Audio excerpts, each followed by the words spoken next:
Right about now, there's probably a lot of people lost in the sauce.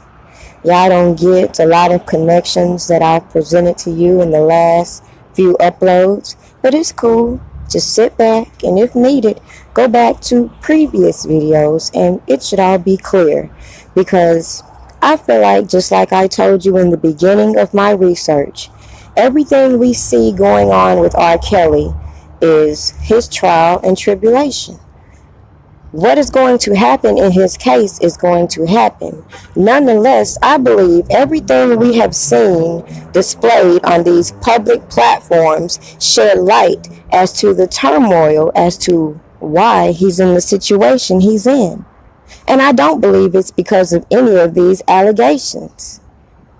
We see it every single day.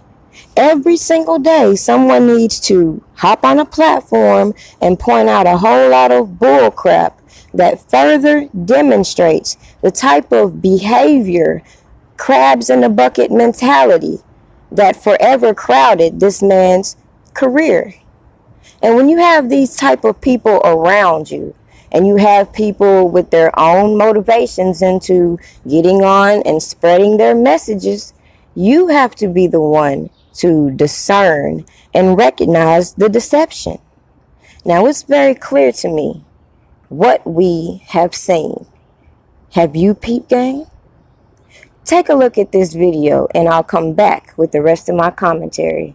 Because as we see with Lifetime, they used a whole lot of questionable characters. And it wasn't just the janky ass accusers. It was all the way across the board. So then when you go back and you do your research and you recognize some of these people advocating for R. Kelly now were approached to be a part of this series and then claimed that they were booted because they wouldn't say anything negative about him. But was that really the truth? Or was it their stories are so all over the fucking place, they ruled them out? Either way, like I said, this video should make things a little more clear. So don't be mistaken. Nobody can knock me off my square. Because I know how to fight.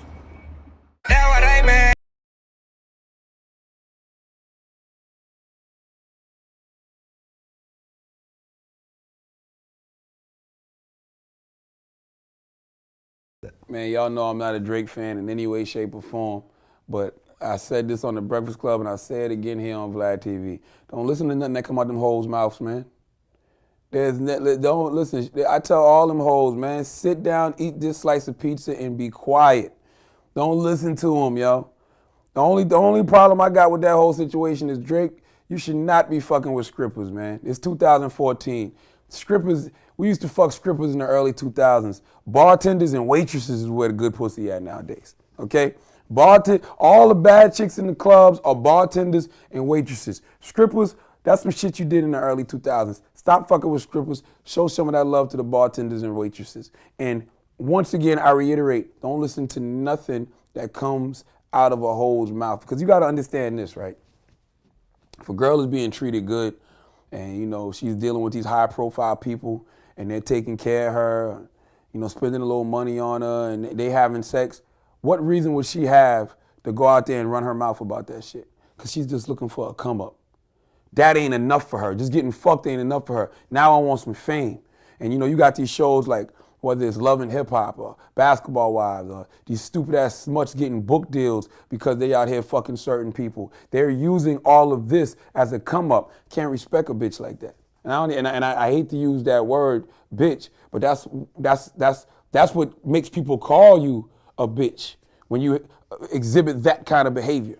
You know what I'm saying? And it's just, I just don't respect it. So it's like, yo, don't listen to nothing that comes out of a hoe's mouth because they're probably exaggerating a whole lot of shit and they're just looking for a come up. And it's like this whole Superhead shit. I remember when Superhead put out that book. Okay, she might have been doing that to get some things off her chest, or she may have been just trying to get a check. But when that second book came out, I remember her saying verbatim, the publishers did not want to put the book out because she wasn't giving them anything. So she threw Method Man under the bus and revealed him as Big Papa or Big Papi or whatever she was calling him, just because she had to give them something. And I thought that was a whack-ass move, because she said in the first book he was the only dude that really looked out for her. He was the only dude that treated her with respect. He was the only dude that would really, get her on her feet when she was doing bad for her and her child. So you throw him under the bus for a motherfucking check? That's how I feel when I hear these chicks like Johnny Blaze. Fuck you throwing the man under the bus for?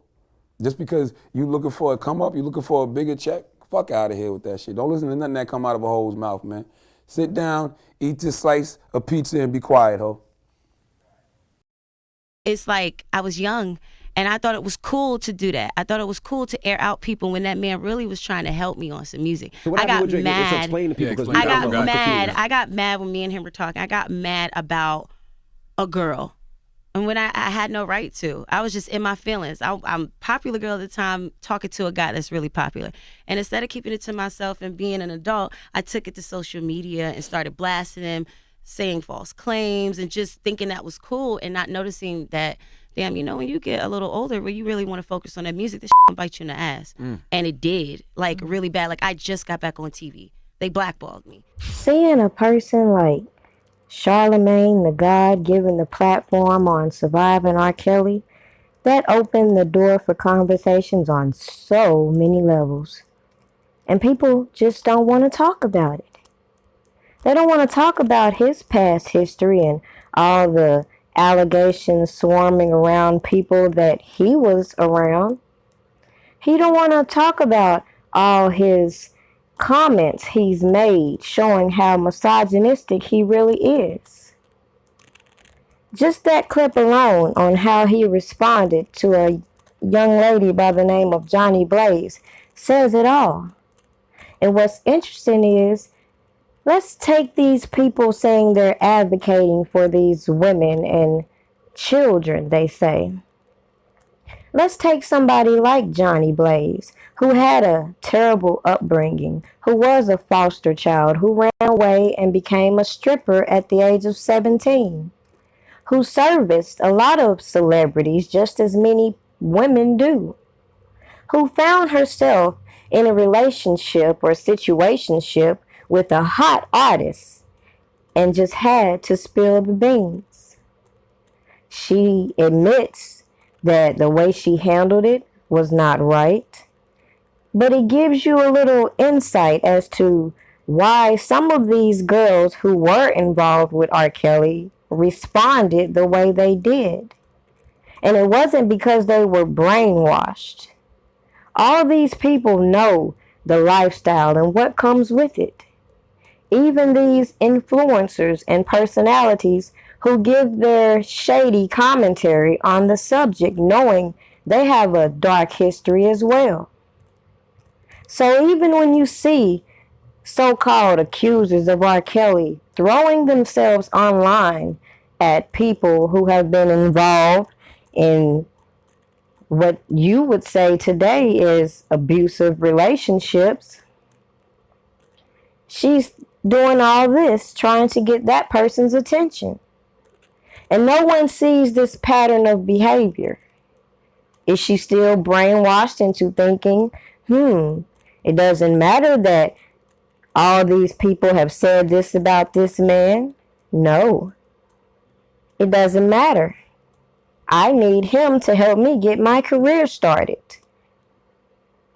So that just lets me think on all these narratives we've heard about how R. Kelly is preying on these women. These women are saying how they were held hostage and then turn right back around and tell you how they willingly left. Even one to talk about how she left waiting on him to call, and that's when she felt some type of way when he didn't.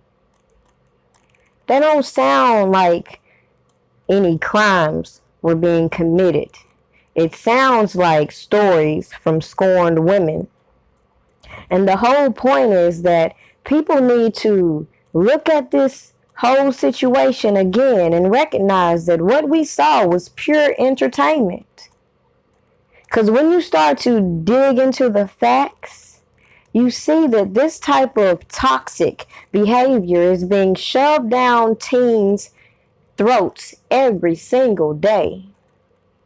Yet all these people want to pretend they care about the brown-skinned girls.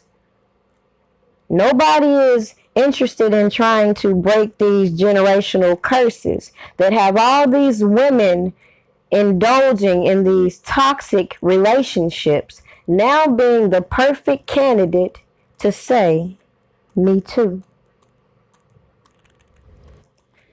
The fact that these people who believe the allegations against R. Kelly and will give the benefit of the doubt of all these new artists now under the fire with the same allegations is interesting.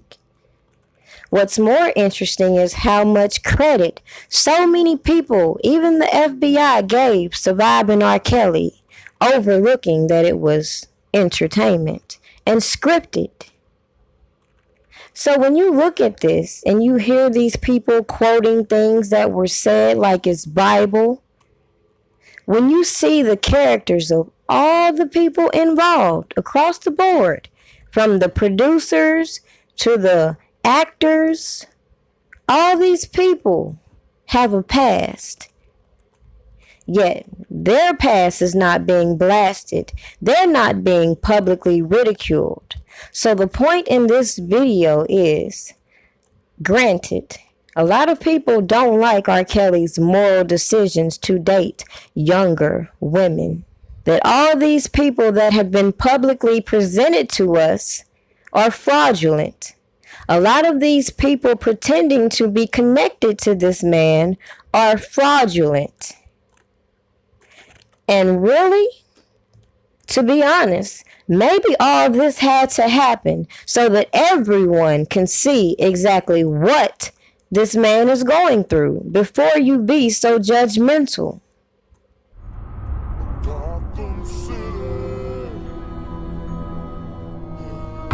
I admit that I don't own my music. I admit that I will own my music. Want it back, but they don't wanna do it. What the fuck, nigga? I wrote that music. I did that bumping ground. I did that.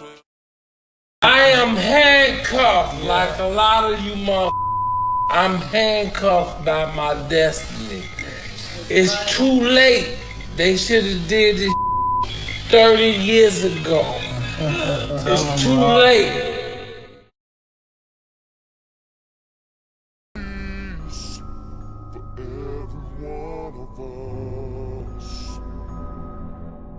We all need it.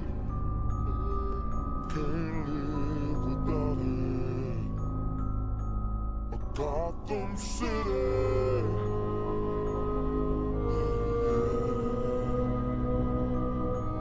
A city of justice.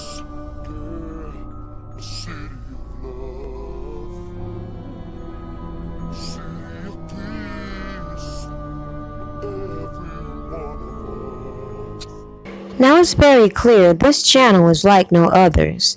The way I see things, the experience I've had, lets me open my mind and see the bullshit right in front of my face. So excuse me if I take these allegations seriously, as I will not be played by scammers. Lord, please forgive me how I'm living. I was born to drive a whip with no ceiling. I'm allergic being broke.